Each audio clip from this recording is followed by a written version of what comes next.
This is motivational speech. बड़े बड़े लोग बैठे हुए, सभी एक से एक मिलेनियर बिलियनियर, बड़े बड़े उद्योगपति, पढ़े लिखे, आईएएस आईपीएस डॉक्टर इंजीनियर, सब बैठे हैं, परेशान सब हैं। टेंशन और डिप्रेशन तो केवल गरीबों के पास रहती नहीं और रिक्शे वाले के पास रहती नहीं, बल्कि उनके पास कम रहती है। ये जितनी भी बीमारियां हैं तो हम लोगों के लिए बनी है, बड़े लोगों के लिए। बड़े लोगों की बड़ी बातें, बीमारी भी बड़ी बड़ी। छोटी बीमारी कैसे होगी, इतने बड़े हम हैं। और उसके बाद हमारे ही शास्त्रों से एक सूत्र लेते हैं, वो जो हिंदुस्तान, भारत और सनातन परंपरा के ऋषियों के शास्त्र नहीं पढ़े, नहीं जानते, वेद वेदांत सिद्धांत शास्त्र मनीषियों के मनीषाओं से जिनका कोई मतलब नहीं, उनके लिए उनके दिए हुए एक सूत्र ही तालियों के कारण बन जाते हैं, क्योंकि उस समय एक टेम्पररी रिलीफ मिल जाती है। ओ माय गॉड, ऐसा करने से ऐसा होगा। वो करता नहीं, आज तक कोई किया नहीं। अभी मुझे कल एक बच्चा बोल रहा था, गुरुजी मोटिवेशनल स्पीच बहुत अच्छा लगता है, 2-3 दिन तक बुखार रहता है, फिर लौट के बुद्धू घर को आए, फिर अपने आइडिया में लौट आते हैं और फिर वही टेंशन, फिर वही डिप्रेशन। भैया आप सिलन लगा रहे हो, आप मल मूत्र के ऊपर में गुलाब की पंखुड़ियां डाल रहे हो। तुम्हारे घर में मल है, दुर्गंध दे रहे हैं, तुमने उसके ऊपर गुलाब की पंखुड़ी डाल दी और स्प्रे कर दिया। तुम क्या सोचते हो, जब स्प्रे खत्म होगा, पंखुड़ियां सूखेंगी तो भीतर से सूखे हुए मल के दुर्गंध आने शुरू हो जाएंगे। ये जिंदगी के जितने भी मल हैं, काम क्रोध मद मोह लोभ मात्सर्य, ये सब के सब तुम्हारे भीतर छिपे हुए हैं। तुम्हारा झूठ बोलना, तुम्हारा धन के लिए मरते रहना, एक झूठी प्रतिष्ठा के लिए जिंदगी दे देना, ये आत्महत्याएं क्यों होती है बताओ? या ऑनर किलिंग क्यों होती है बताओ? हरियाणा में जाके देखो, जिस बिटिया को पाल पोस के बड़ा किया, बिटिया ने बड़ा होकर के कह दिया मैं शादी अपने मन से करूंगी, ऑनर किलिंग, रातों रात मार दी जाती है। बड़े प्रेमी बने थे अपनी बेटी के, पूरा प्रेम लुटा दिया ना। तुम किसी के प्रेमी हो ही नहीं सकते, प्रेम और करुणा तुम्हारे भीतर हो ही नहीं सकती। तुम तो धन के लिए हो, अपनी प्रतिष्ठा के लिए हो। तुमने जब जब तुम्हारे धन और प्रतिष्ठा पर आक्रमण हुआ तो अपनों को मिटाने से भी तुम बाज नहीं आए। ये वही देश है जहां के बादशाहों के बेटों ने अपने ही पिता को कैद कर दिया। ये वही देश है, राजाओं को कैद कर दिया गया। ये कंस भी तो वही किया, अपने पिता को जेल में डाल दिया और खुद राजा बन बैठा। छोड़ो ना, मुगलों को क्यों कहते हो, क्यों दूसरे के ऊपर जाते हो? मुगल को, अल्पसंख्यकों को, मुसलमानों को कह देने से बड़ा अच्छा लगता है। कंस कौन था? अल्पसंख्यक था। कंस कौन था? मुगल था। अपने बाप को जेल में डाल दिया राजा बनने के लिए। इसलिए ये जातियों की बात नहीं है, ये संप्रदायों की बात नहीं है, ये बात मानवता की है। और मनुष्य तुम भी हो, और तुम जब तक स्वयं स्वस्थ नहीं होते तब तक किसी को स्वास्थ्य बांट नहीं सकते। एक दुखी व्यक्ति जब भी बांटेगा तो दुख ही बांटेगा। एक पीड़ा में डूब रहा आदमी जब भी बांटेगा तो पीड़ा ही बांटेगा। एक मुस्कुराता हुआ आदमी कहीं भी जाएगा तो उसकी दंत पंक्तियां खुली रहेंगी, मुस्कुराता रहेगा, और उसके मुस्कुराहट से आपको भी मुस्कुराने की इच्छा करेगी।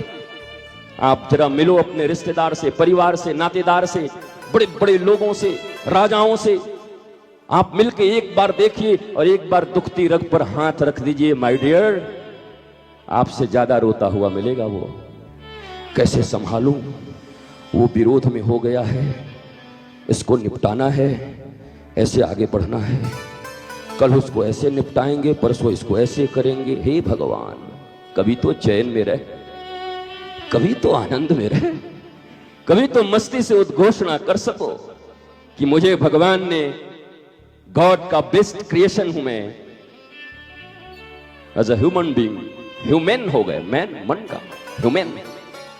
मैन कहां रहा? अब तो भीड़ हो गया, सब जगह भीड़ हो गई, अपना अस्तित्व खो गया। व्यक्ति भीड़ के अनुसार चलता है, भीड़ के अनुसार कपड़े पहनता है, भीड़ के अनुसार मर्यादा पालन करता है, शिष्टाचार। नो नो बेटे, कांटा से डोसा खाओ। अरे खाने दो ना, हाथ धुला के, हाथ से खाने में मजा आ रहा है, आनंद आ रहा है, खाने दो। क्या समझेंगे कि किस घर से आए हो, क्या समझेंगे?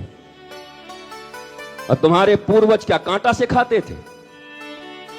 कांटा हम लोगों ने देखा भी था, हमारे पूर्वजों ने सुंदर पीढ़ी के ऊपर बैठकर हाथ धोकर और लोटा लगा रहता, फूल की थाली लगी रहती, जम के खाते। ये क्या बनाया है?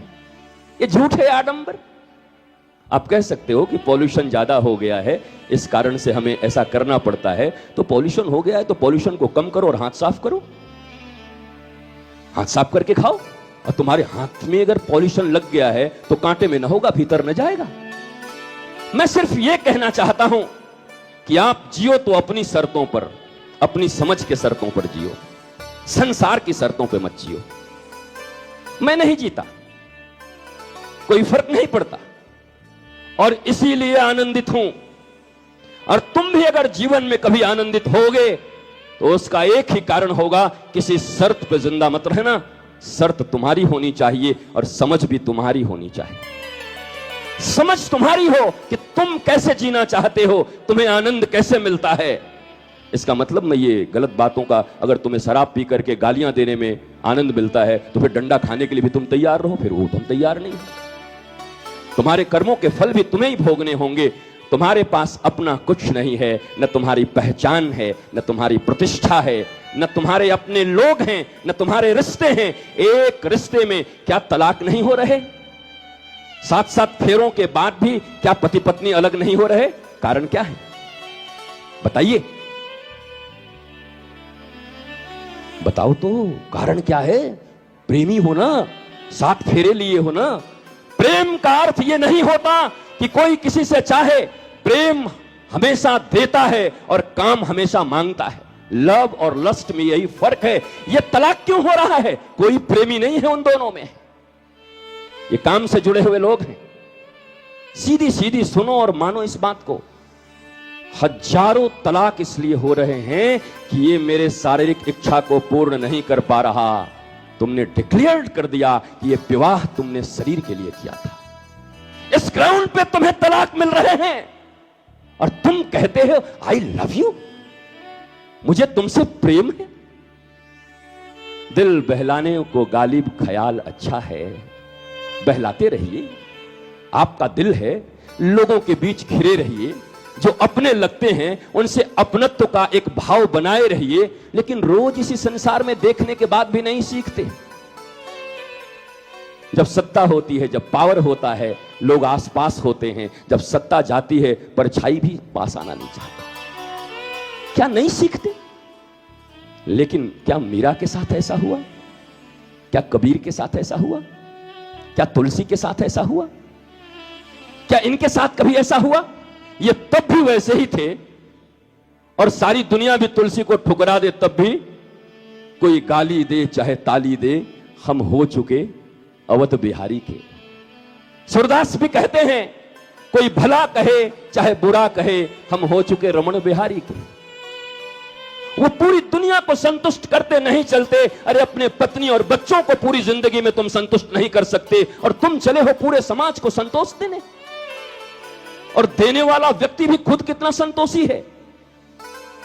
आपकी धन में कितनी आसक्ति है, आपके पद में कितनी आसक्ति है। आप धन और पद के गुलाम हो और आप समाज को क्या देना चाहते हो? आप मनुष्यों को क्या देना चाहते हो? इस मनुष्य प्रजाति को अगर कोई आनंद दे सकता है तो इस दुनिया में कोई गुरु पैदा नहीं हुआ और कोई भगवान भी नहीं है जो तुम्हें आनंद दे दे। ध्यान से सुनो, मैं कोई नास्तिक नहीं हूं। मेरे वस्त्र देख लो, मेरा जीवन देख लो, मेरा चर्या देख लो, पता करो। राधा कृष्ण के लिए मेरा हृदय धड़कता है, ब्रज की भूमि के लिए मेरे आंखों में आंसू रहते हैं। ब्रज के रज में मैं लोट पोट लगाऊं, इसके लिए तड़पता रहता हूं, कब अवसर मिले। लेकिन तुम्हारे जैसा मैं आस्तिक नहीं हूं और न होना चाहता हूं। मेरी आस्तिकता मेरी समझ से, बनाई हुई परंपराओं से नहीं। मां मुरादे पूरी कर दे हलवा बांटूंगी, और कहीं मुराद पूरा ना हुआ तो सूजी भी नहीं दूंगी। ये प्यार है तुम्हारा मां के साथ, वैष्णो देवी के साथ। और तुम कहते हो आप कृष्ण जी के भक्त हैं क्या? बोला हाँ, हम तो माता रानी के हैं। और ये घोषणा कर दिया तू माता रानी का भक्त है, और तू ही कहता है कि मेरी मुरादें पूरी कर दो तो फिर मैं वैष्णो देवी दर्शन करने आऊंगा। ये प्यार करते हो माय डियर या व्यापार करते हो? प्यार और व्यापार में कोई तो अंतर होना चाहिए ना। गिव एंड टेक जहां है वो व्यापार है, और जहां केवल देना ही देना है वो प्यार है। गोपियां केवल कृष्ण को देती ही देती रहती हैं, इसलिए वो प्रेमिनी हैं, प्रेम की ध्वजा हैं। तत्सुखे सुखित्वम, मेरा कोई सुख नहीं कृष्ण, जो तुमको हो पसंद वही बात कहेंगे। तुम दिन को अगर रात कहो तो हे कृष्ण हम रात कहेंगे। ये प्रेमिनी हैं जिनको नारद, ऋभु, अंगिरा, चैवन्य, गालो, विश्वामित्र, बड़े बड़े ऋषि जाकर प्रणाम करते हैं इन गंवार, इन गोपियों को। क्यों? क्या है इनके पास? ये तो कामातुर होकर के भागती हैं कृष्ण के पास, अर्धरात्रि में अपने परिवार को छोड़ के भाग जाती हैं कृष्ण के पास। समाज तो इसे बहुत बुरा मानता है। तुम्हारी पत्नी छोड़ के भाग जाए रात में किसी के पास बंसी बजाते हुए, क्या करोगे तुम? बगले मत देखो, जवाब दो, क्योंकि तुम्हारे भगवान है कृष्ण। जन्माष्टमी के दिन नंद को आनंद भयो जय कन्हैया तुम ही करते हो, और रोज तुम ही भोग लगाते हो, मंदिर बनवाते हो, कहां कहां जाते हो। मैं तुमसे पूछता हूं, इस प्रश्न का जवाब दो। ब्रज की सारी गोपियां भगवान अपिताच रात्रि शरदोत्त फुल्ल मल्लिका भिक्षरंतुम मनश्चक्री योग माया मुपाश्रिता। जब भगवान की इच्छा हुई कि आज मैं रास करूंगा, निशम्य गीतम तदनंग वर्धनम बुलाया। जरा शब्दों पर ध्यान दीजिए, अगर संस्कृत थोड़ा जानते हैं तो आनंद और आ जाएगा, नहीं जानते तो मैं बता दूंगा। तदनंग वर्धनम, अनंग कहते हैं काम को। जब कृष्ण ने बंसी बजाई तो ब्रजवासियों के हृदय के भीतर काम बढ़ गया। कामना, जिसे तुम बुरा मानते हो, काम, डिजायर, लस्ट। क्योंकि भाषण तो लस्ट पे दोगे तो लोग बुरा समझेंगे। ये गोपियों में तो बड़ा लस्ट है भाई, ये गोपियां तो कामातुर हैं। स्वयं सुखदेव, स्वयं व्यास लिखते हैं, कंस ने भय से पा लिया कृष्ण को और गोपियों ने काम से पा लिया। हम राम राम कह के भी न पा पाए और गोपियां काम से पा गई। हम कृष्ण कृष्ण करके भी कृष्ण से दूर रह गए और गोपियां सुंदरता देख के भी कृष्ण को पा गई। कारण क्या है? इस समाज में इस चीज का बढ़ावा मत ले लेना मेरे इस वक्तव्य से कि अपने घर परिवार को छोड़कर भाग जाओगे तो गोपी बन जाओगे। क्योंकि तुम जब भी भागोगे तो किसी पुरुष के लिए भागोगे, और गोपियां जब भागी तो पुरुषोत्तम के लिए भागी। पुरुष से पुरुषोत्तम की ओर जाना भक्ति है, पुरुषोत्तम से पुरुष की ओर जाना भक्ति नहीं है। अरे समाज छोड़कर, दुनिया छोड़कर कृष्ण के चरणों में चले जाओ तो कृष्ण उठाकर आलिंगन कर लेंगे, पर कृष्ण को छोड़कर दुनिया के शरण में चल जाओ तो ये दुनिया वाले भी एक दिन लात मारेंगे और कृष्ण की डायरी से तो नाम कटी गया है। इसलिए दुनिया छोड़ी जा सकती है, ये रिश्ते छोड़े जा सकते हैं, ये बेईमानियां छोड़ी जा सकती है, पर कृष्ण नहीं छोड़ा जा सकता। जगत से जगदीश बड़ा है। Creation is greater than creator, no, creator is greater than creation. जिसने बनाया है वो बड़ा है। और इसीलिए जो महापुरुष होते हैं वो भी आप ही की तरह होते हैं, आप ही के बीच के होते हैं, किसी मैया के पेट से आते हैं, कोई उनके भी पिता होते हैं। सभी किसी समाज में, कोई कहीं पैदा हुआ, कोई उत्तर प्रदेश में, कोई कहीं, कोई कहीं, कोई कहीं, अपने आसपास के, पर उनके भीतर एक कला होती है। महापुरुषों के भीतर वो कला क्या है? तुम योग से भोग की ओर जाना चाहते हो। तुम योग क्यों करना चाहते हो? रामदेव बाबा का योग क्यों करते हो आप लोग? शरीर स्वस्थ हो, थोड़े ज्यादा दिन जियो, इसके लिए ना। पर ये कर क्या रहे हो जी के? इतने ही साल जी के तो इतना अनाचार फैला दिए हो, 5 साल और जियोगे तो क्या करोगे? क्या करना चाहते हो इस लाइफ से तुम ज्यादा 5 साल और लेकर? तुम जो जो चीजें भी बांट रहे हो इस संसार को, वही बांटोगे ना? हिंसा बांट रहे हो, ईर्ष्या बांट रहे हो, तकलीफें बांट रहे हो? नहीं, मैं ऐसा नहीं करता। क्यों? आप समाज से बाहर हो क्या? आपके संतानों में ये सब दुर्भावनाएं नहीं है क्या? आपके संतान मदालसा होके आए हैं क्या? आपके संतान मीरा होके आई है क्या? आपके संतान प्रहलाद होके आई है क्या? आपके संतान ध्रुव होके आई है? कौन है आपके संतान? कौन है? अन्नू मन्नू बिल्लू पप्पू कल्लू कौन है? सीमा बबीता कविता कौन है? ये किसे जन्म दिए? तुमने क्या दिया उनको? तुम्हारे भीतर जो लोभ थे वो लोभ ट्रांसफर कर दिया, तुम्हारे भीतर जो क्रोध थे वो क्रोध ट्रांसफर कर दिया। तुम जैसे बैलों की तरह नौकरी करके जीते रहे और सिखा दिया जीवन को कि मन को मार मार के भी रुपए के लिए कुछ करना चाहिए, वही तुमने सिखा दिया। और तुम कहते हो तुम मेरे बेटे हो, और तुमसे बड़ा शत्रु कोई हो नहीं सकता। प्रहलाद ने इसीलिए कह दिया माता शत्रु पिता बैरी, ये नो बाल पार्टी थी। वो माता और वो पिता सबसे बड़े शत्रु हैं जिसने अपने बच्चे को ब्रह्म विद्या नहीं दिया। ये जीविका की विद्या देने वाले तुम बहुत बड़े नहीं हो गए। क्या तुमने जीवन की विद्या दी? क्या तुमने कृष्ण पकड़ाया? क्या तुमने राम की शरण में उनका प्रीति लगाया? क्या प्रहलाद और ध्रुव से उन्हें कुछ सीखने की तुमने प्रेरणा दी? जब ध्रुव की विमाता सौतीली मां हाथ पकड़ के और बाहर कर देती है ध्रुव को, और ध्रुव रोता हुआ जाता है अपनी मां के पास, मेरी मां ने, मेरी सौतीली मां ने मेरा बहुत बेइज्जती किया, मैं क्षत्रिय पुत्र हूं, मैं आग लगा दूंगा। क्षत्रिय पुत्र था। क्षत्रिय का अर्थ होता है, सीख लो, जो दूसरों की पीड़ा, दूसरों के दुख को देखकर उसकी सहायता के लिए छत्र बन के खड़ा हो जाए, उसे क्षत्रिय कहते हैं। ये शास्त्रीय जगह, शास्त्र जानते हो तो समझ लेना क्षत्रिय किसको कहते हैं। जो दूसरों की पीड़ा, दूसरों के भीतर जो तकलीफें हैं उन्हें देखकर और छाता की तरह खड़ा हो जाए, मैं हूं, आप चिंता मत करिए, वो क्षत्रिय है। वैसे सबका विवेचना कर दूंगा, लेकिन मैं यहां वर्ण व्यवस्था नहीं बताने आया, न मैं जाति व्यवस्था बताने आया हूं। तो ऐसे ही देश परेशान है वर्ण और जाति से, पता ही नहीं चल रहा है कौन किस जाति का, कौन किस वर्ण का। जाति और वर्ण, जाति और वर्ण, जाति और वर्ण, घर में लगी है आग, बेटा सुन रहा नहीं बात, लड़की आती 10 बजे रात,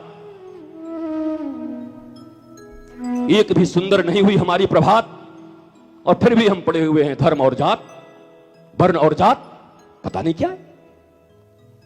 वैसे धर्म की परिभाषा आप सीख लीजिए अगर आप धार्मिक लोग हैं। बीइंग एंड बिकमिंग, स्वयं बचना, स्वयं को बढ़ाना, लोगों को बचाना और लोगों को बढ़ाना, इसके सिवा कोई धर्म नहीं होता। बाकी पंथ होते हैं, मजहब होता है। हमने तो धर्म की परिभाषा भी बदल दी है। और मजे की बात यह है कि हमने आइडियल किसको बनाया है संसार में आज?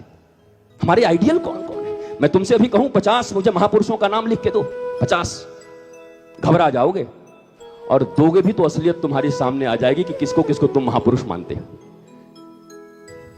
वो जो धनवान है वो महापुरुष है तुम्हारे लिए, वो जो पद पर बैठे हैं वो तुम्हारे लिए महापुरुष है। महापुरुष का और एक पूर्ण मनुष्य का परिभाषा ही ये राष्ट्र नहीं जानता। हमने ग्लैमर परोसा है इस भारतवर्ष में, और पूरी दुनिया ग्लैमर में जी रही है। हमारा भारतवर्ष भी उसी में डूब गया, पाश्चात्य संस्कृति आ गई। हम बच्चों को, बच्चियों को प्रातः से लेकर रात्रि तक क्या देते हैं, वो वही तो बनेंगे जो हम देते हैं।